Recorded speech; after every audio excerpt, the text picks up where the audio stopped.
परमेश्वर ने हम लोगों को पर्व मनाने की व्यवस्था से छुड़ाया है. ஆண்டவர் நம்மளை கொண்டாடுகிற அந்த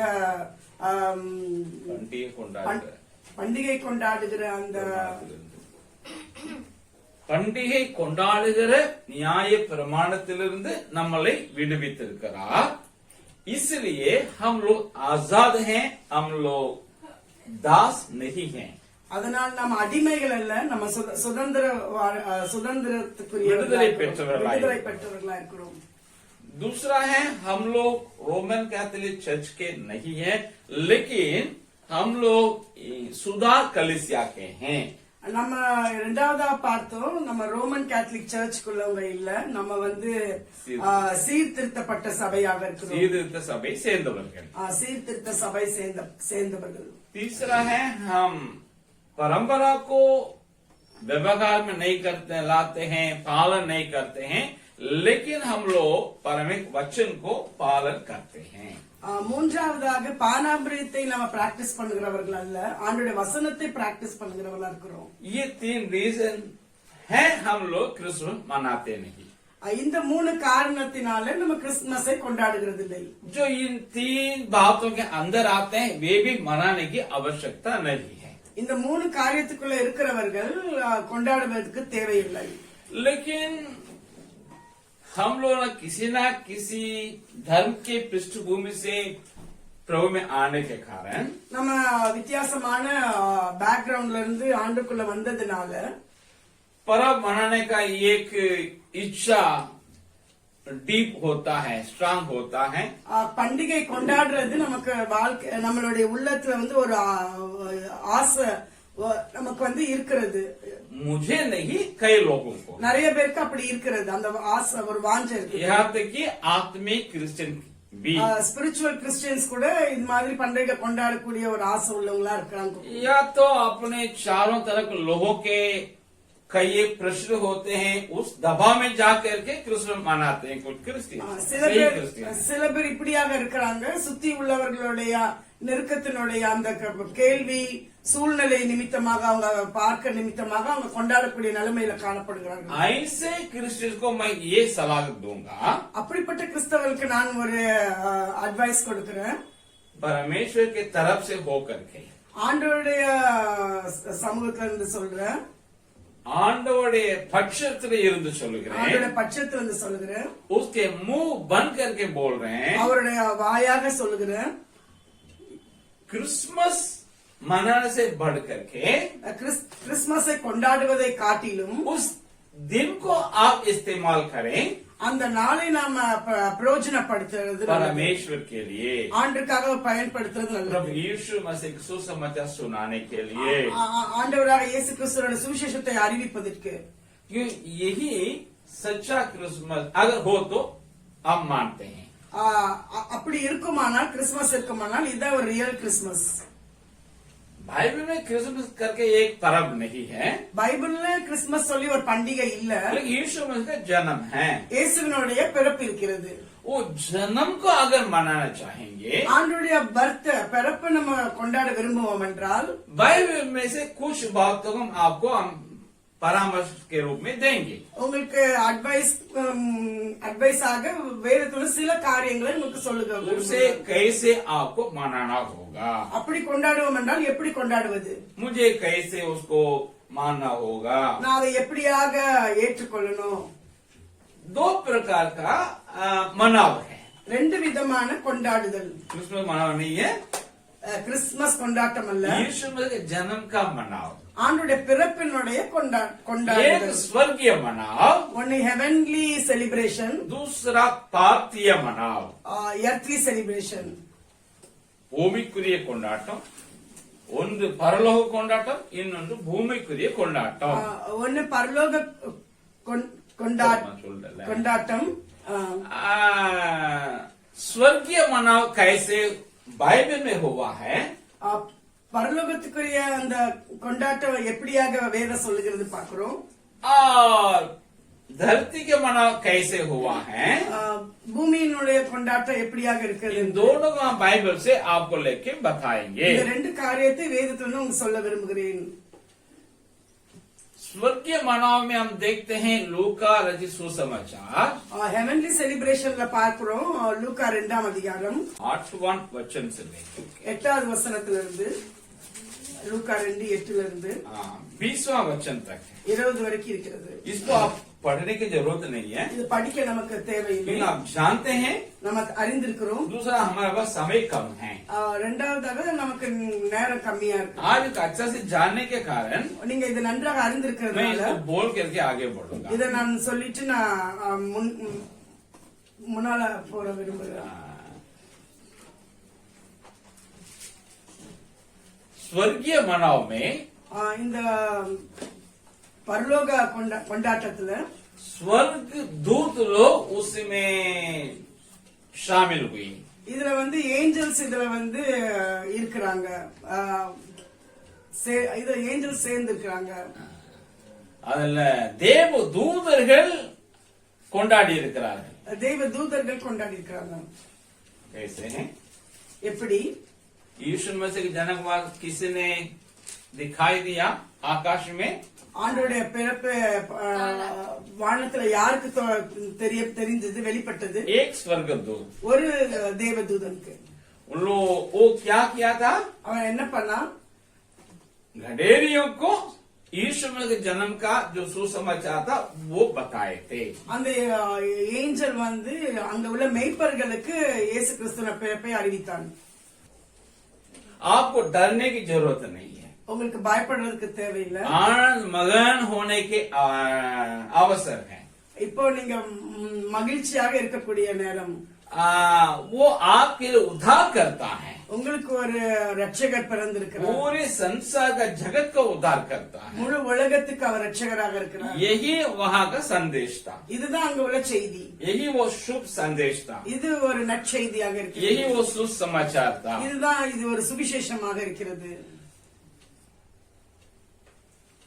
और इससे गडेरियों को कहा गया है, மேய்ப்பர்களுக்கு சொல்லப்பட்டது, स्वर्गदूत के ओर से कहा गया है। ஏஞ்சல் மூலமாக சொல்லப்பட்டது। इन दोनों क्या चीज को दर्शाता है? இது ரெண்டு எதை குறிக்கிறது? एक स्वर्गदूत स्वर्गीय है, उसका नाम है क्या? स्वर्ग का दूत है।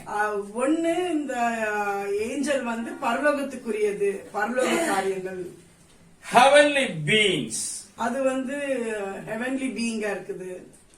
और वे धरती के इंसानों के लिए सुसमाचार सुनाए थे। அது இந்த உலகத்தில் இருக்க மனுஷனுக்கு சுவிசேஷத்தை அறிவிக்கிறது। वे आत्मिक थे, அவர்கள் ஆவிக்குரியவர்களா उनका இருந்தாங்க। पास शरीर नहीं था।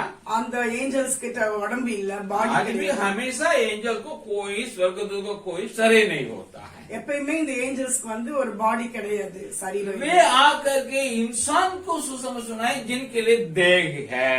எந்த மனுஷனுக்கு சரீரம் இருக்குதோ அவங்களுக்கு இந்த சுவிசேஷத்தை அறிவிக்கிறாங்க। वे परमेश्वर के पुत्र हैं அவர்கள் தேவனுடைய குமாரர்கள்। और मनुष्य के पुत्रों के लिए सुसमाचार सुनाए। மனுஷ குமாரர்களுக்கு சுவிசேஷத்தை அறிவிக்கிறார்கள்। परमेश्वर के संतान हैं, ஆண்டவருடைய பிள்ளைகள் परमेश्वर के सृज के लिए, सृष्टि के लिए सुसमाचार सुनाए थे। ஆண்டவருடைய சிருஷ்டிக்கு இவங்களுடைய சுவிசேஷத்தை அறிவிக்கிறார்கள்।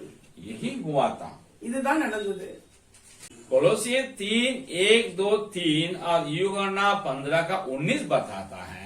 கொலோசியர் 3:1-2-3 யோவான் 15:19 हम பார்க்கிறோம்। लोग संसार के नहीं है, நாம் உலகத்துக்குரியவர்கள் அல்ல, हम लोग स्वर्ग के हैं। நாம் பரலோகத்துக்குரியவர்கள்। इसलिए हम जो सांसारिक लोग हैं, ஆகையால் நம் உலக பூமியில் உள்ளவர்களுக்கு उन लोगों के सुसमाचार सुनाना हमारा कर्तव्य है। அவர்களுக்கு சுவிசேஷத்தை அறிவிப்பது நம்மளுடைய கடமையா இருக்கிறது। रोमियो 8:9 बताता है, ரோமர் 8:9 हम சொல்லுது, लोग आत्मिक जन हैं। நாம் ஆவிக்குரியவர்கள்। जो सांसारिक लोग हैं, शारीरिक लोग हैं, उनके लिए सुसमाचार सुनाना है। உலகத்துக்குரியவர்கள், சரீரத்துக்குரியவர்களுக்கு நாம் சுவிசேஷத்தை அறிவிக்கிறோம்। अय्यूब 1:6-1 और 38 का साथ करता है। யோபு 1:6-2-1-38-7 சொல்லுகிறது, स्वर्गदूत है, परमेश्वर के पुत्र हैं। ஏஞ்சல்ஸ் ஆண்டவருடைய புத்திரர்கள்। हम लोग भी तो परमेश्वर के पुत्र हैं। நாமளும் ஆண்டவருடைய புத்திரர்களா तो இருக்கிறோம்। हम लोग जा करके सारी सृष्टि को सुसमाचार सुनाना है। நாம போய் பூமியில் உள்ள சகல சிருஷ்டிகளுக்கு சுவிசேஷத்தை அறிவிக்கணும். हम लोग मनुष्य के पुत्रों के लिए सुसमाचार सुनाना है। மனுஷ புத்திரர்களுக்கும் நம்ம சுவிசேஷத்தை அறிவிக்கணும். ये तो आत्मिक दृष्टिकोण में बोल रहा, இது ஆவிக்குரிய அந்த आविक्रिय கோணத்துல சொல்லுங்க, கோணத்துல நான் சொல்லுகிறேன். ये न कि हम लोग शारीरिक हैं, शारीरिक नहीं है, हम लोग मानव पुत्र हैं, ऐसा नहीं है। நம்ம சரீரத்துக்குரியவர்கள் அல்ல, இல்லாட்டா நம்ம உலக பிரகாரமான புத்திரர்கள் அல்ல என்று यीशु में स्वयं कहा मैं मनुष्य का पुत्र हूँ। இயேசு சொன்னாரு, அவரே சொன்னார் நான் மனுஷகுமாரன். तो हम लोग भी मनुष्य के पुत्र हैं, நம்மளும் மனுஷகுமாரர்களா இருக்கோம். लेकिन आत्मिक दृष्टिकोण से, ஆவிக்குரிய கோணத்தை பார்க்கிறோம், परमेश्वर के दृष्टिकोण से, ஆண்டவருடைய கோணத்தை பார்க்கிறோம், बाइबल के दृष्टिकोण से வேதத்தினுடைய வெளிச்சத்தை हम பார்க்கிறோம். लोग परमेश्वर का संतान है। நாம் தேவனுடைய பிள்ளைகள். यूहन्ना 1:12 यही कहता है। யோவான் 1:12 இப்படியாக तो சொல்கிறது. हम लोग जो यीशु मसीह अभी तक ग्रहण नहीं किए हैं, இதுவரைக்கும் நம்ம ஆண்டவரை जो ஏற்றுக்கொள்ள परमेश्वर के पुत्र पर विश्वास नहीं रखे हैं, இயேசுனுடைய குமாரர் மேல தேவகுமாரர் மேல நம்ம விசுவாசம் வைக்காதவர்கள், वे परमेश्वर की सृष्टि है, அவங்களும் தேவனுடைய சிருஷ்டியா இருக்காங்க. परमेश्वर का संतान नहीं है। அவங்க தேவனுடைய பிள்ளைகள் அல்ல. यूहन्ना 1:12 में क्या कहा है? யோவான் 1:12 என்ன சொல்லுகிறது? जितनों उसे ग्रहण किया, அவர் ஏற்றுக்கொண்டவர்கள் எத்தனை பேர்களோ वे परमेश्वर के संतान होने के लिए अधिकार दिया। அவர்களுக்கு தேவனுடைய பிள்ளைகளாகும்படி அதிகாரத்தை கொடுக்கிறார். जो उस पर विश्वास नहीं रखे हैं, யார் விசுவாசிக்கலையோ, अतः उसके नाम पर विश्वास नहीं रखे, அவர் நாமத்தை விசுவாசிக்கலையோ, लेकिन उसकी मूर्ति भी विश्वास रखते हैं। அவருடைய சிலையை उसकी விசுவாசிக்கிறோம். मूर्ति नहीं, उसके नाम से मूर्ति में जो मूर्ति उस पर विश्वास रखते हैं, அவருடைய சிலை அல்ல, அவருடைய பெயர்ல வைக்கப்பட்ட அந்த சிலையை விசுவாசிக்க या उसका नाम का जो धर्म ईसाई था उस पर विश्वास रखते हैं, அந்த சிலை வைத்து அவர் பெயரை வைத்திருக்க அந்த மதத்தை நம்ம விசுவாசிக்கிறோம். या अपना जो पृष्ठभूमि होता ईसाई पृष्ठभूमि उस पर विश्वास रखते हैं, இல்லாட்டா கிறிஸ்தவ அந்த பின்னணியில இருந்து நம்ம வந்திருக்கிறோம்னா அது மேல या விசுவாசிக்க நம்பிக்கை किसी चर्च வைக்கிறோம். में मेंबर हो गए तो उस सदस्यता पे विश्वास रखते हैं, இல்லாட்டா எந்த சர்ச்ல இருந்து வந்திருக்கிறோம் அந்த சர்ச்சினுடைய மெம்பர்ஷிப் மேல या விசுவாசிக்கிறோம். मसीही पृष्ठभूमि में जन्म लिए उस जन्म पे विश्वास रखते हैं, கிறிஸ்டியன் பேக்ரவுண்ட்ல நம்ம பிறந்திருக்கனால அந்த பிறப்பை மேல விசுவாசத்தை வச்சிருக்கிறோம். वे परमेश्वर का संतान नहीं அவங்க है, தேவ பிள்ளைகள் அல்ல, वे परमेश्वर की सृष्टि है। அவங்க தேவனுடைய சிருஷ்டி. इसलिए यीशु मसीह ने कहा, ஆகையால் இயேசு கிறிஸ்து இப்படியா சொல்லுவார். मरकुस 16:15 में पढ़ेगा, மார்க் 16:15 படிக்கிறோம். 16:15 மார்க் 16:15 படிப்போமாக.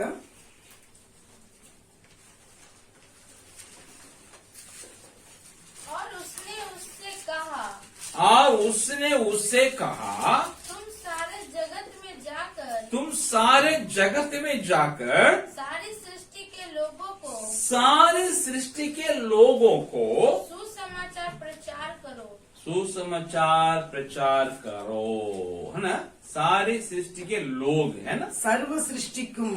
हाँ, लेकिन इंग्लिश में कैसा लिखा पता है? ऑल द क्रिएचर्स करके लिखा है, இங்கிலீஷ்ல எல்லா சிருஷ்டிகளுக்கும் सृष्टि करके लिखा है। சிருஷ்டி என்று போட்டு सारी सृष्टियों को देना है सुसमाचार, எல்லா சிருஷ்டிகளுக்கும் நம்ம சுவிசேஷத்தை அறிவிக்கணும். ये सच बात है। இது மெய்யானது. जो यीशु मसीह के नाम पर विश्वास रखे उसको अपना उद्धार पर्सनल व्यक्ति उदाहरण ग्रहण नहीं किए हैं, யார் இயேசுவை விசுவாசம் வைக்கிறோமோ அவரை நம்ம சொந்த ரட்சகராக ஏற்றுக்கொள்ளவில்லை, ऐसे लोग அப்படிப்பட்டவர்கள் और निर्जीव वस्तु உயிரற்ற பொருட்கள் दोनों में कोई अंतर नहीं है। அதுக்கும் நமக்கும் ஒரு வித்தியாசம் இல்ல. इसलिए बाइबल में लिखा है, ஆகையால் வேதத்தை இப்படி எழுதி இருக்கிறது, जो मसीह का आत्मा है, जिसका पाप मसीह का आत्मा है, யாருக்கு தேவனுடைய ஆவி இருக்கிறதோ கிறிஸ்துவின் ஆவி உடையவர்கள் वो है जीवित है, அவர்கள் தான் உயிருள்ளவர், ஜீவன் உள்ளவர்கள். जिनमें मसीह का आत्मा नहीं है, யார்கிட்ட கிறிஸ்துவனுடைய ஆவி இல்லையோ जीवित लोग नहीं है। அவங்க உயிருள்ளவர்கள் அல்ல. इसलिए नए सिरे से जन्म लेने के लिए कहा गया है। அதனால்தான் மறுபிறப்பு பிறக்க வேண்டும் என்று சொல்லப்படுகிறது. सो हम यहाँ एक चीज देखते हैं, இங்கே ஒன்று நாம் பார்க்கிறோம். अगर आप स्वर्गीय लोग हैं, நாம் பரலோகத்துக்குரியவர்களா இருப்போம் என்றால் यीशु मसीह के जन्म को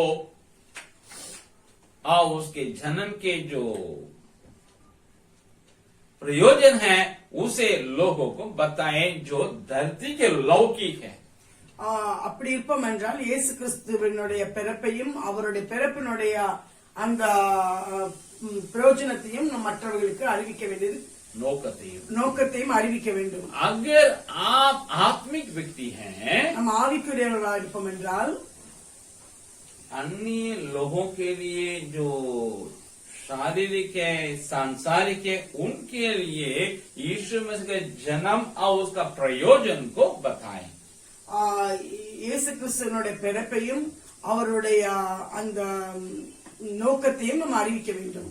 अगर आप परमेश्वर के संतान हैं, நாம் ஆண்டவருடைய பிள்ளைகள் என்றால் मनुष्य के पुत्रों के लिए यीशु मसीह के जन्म और उसका प्रयोजन को बताएं।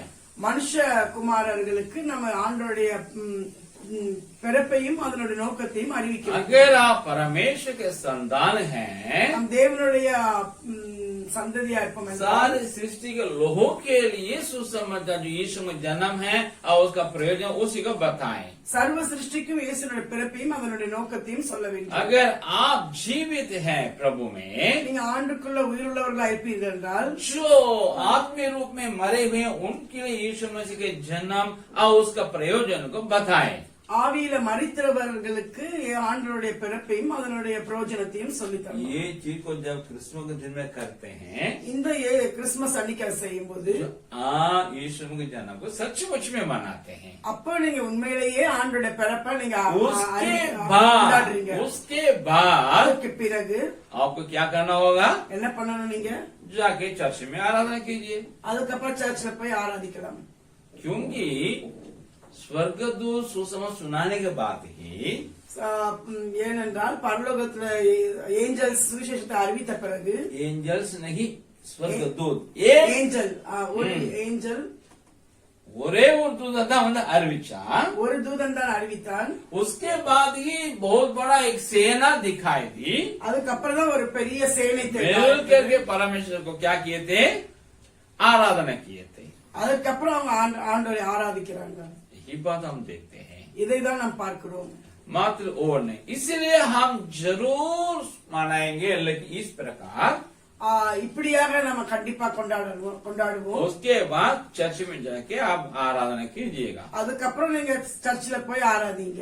ऐसा अगर नहीं करते हैं, அப்படி செய்யாவிட்டால் खाली चर्च में जाते हैं, வெறும் சர்ச்சுக்கு மட்டும் போவீங்கன்னா, सर्विस चलाते हैं ஆராதனை या நடத்துவோம், सर्विस में भाग लेते हैं, கலந்து கொள்ளும் तो என்றால் आप क्या करते हैं? நீங்க என்ன செய்ய வேண்டும்? परमेश्वर को अप्रसन्न करते हैं। நம்ம ஆண்டுக்கு பிரியமா இல்லாம இருக்கிறோம். आप परमेश्वर के पास ये प्रूव करते कि मैं कपटी क्रिश्चियन हूँ। நம்ம ஆண்டட்ட இப்படியாக நம்ம வந்து ப்ரூவ் பண்றோம், நான் வந்து மாய்மாலமான आत्मिक क्रिश्चियन है, நான் ஒரு ஆவிக்குரிய கிறிஸ்தவன், व्यवहारिक क्रिश्चियन नहीं है। நான் ஒரு பிராக்டிக்கல் கிறிஸ்டியன் இல்ல. तो आपको चयन करना होगा। நீங்க டிசைட் பண்ணணும், इस साल के क्रिसमस के सीजन में क्या करने जा रहे हैं। இந்த வருஷத்தினுடைய கிறிஸ்துமஸ் சீசனை நம்ம எப்படி யூஸ் பண்ண போறோம்? समझ में आया? புரிகிறதா?